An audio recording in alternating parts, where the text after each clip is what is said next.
करेंगे कौन? साधारण ब्याज। और साधारण ब्याज समझने से पहले आप एक चित्र देखिए।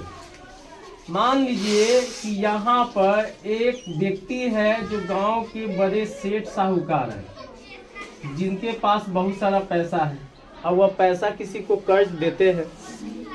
एक बेचारा गरीब किसान है, उस गरीब किसान को बेटी की शादी करनी है।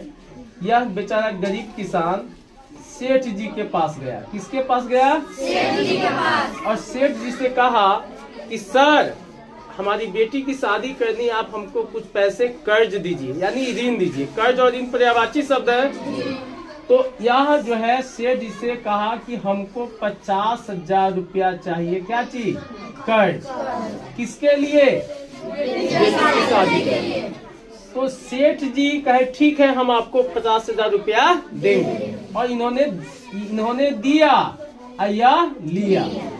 तो जो राशि कर्ज के रूप में दिया जाता है या कर्ज के रूप में लिया जाता है, उसे मूलधन कहते हैं, है ना? तो मूलधन किसे कहते हैं?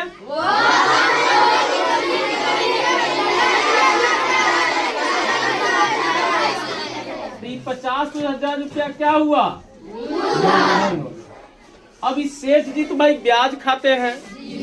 तो सेठ जी कहे क्या कि देखिए, हम आपको पैसा देंगे लेकिन हम ऐसे नहीं देंगे, हम ब्याज पर देंगे।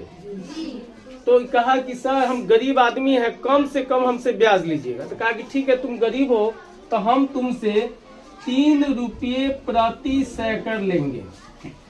कितना लेंगे? 3 रुपये। तो 3 रुपये यानी इसका मतलब आप सैकड़ा पर है तो 3% हुआ। तो यह जो प्रति 100 रुपया जो पैसे लिया जाता है, इसको कहते हैं दर। इसको क्या कहते हैं? तो दर किसे कहते हैं?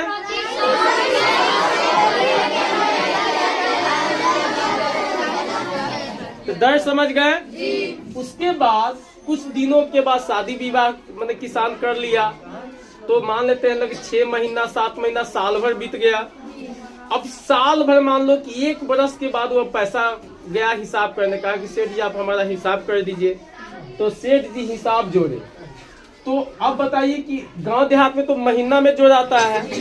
तो 3 रुपये के हिसाब से 50,000 में कै सौ रुपया वाला मैंने 100 का नोट कै गो होगा? 500। और कै रुपये यदि पैसा देना है? 3 रुपये। 1 महीना का ब्याज कितना रुपया होगा?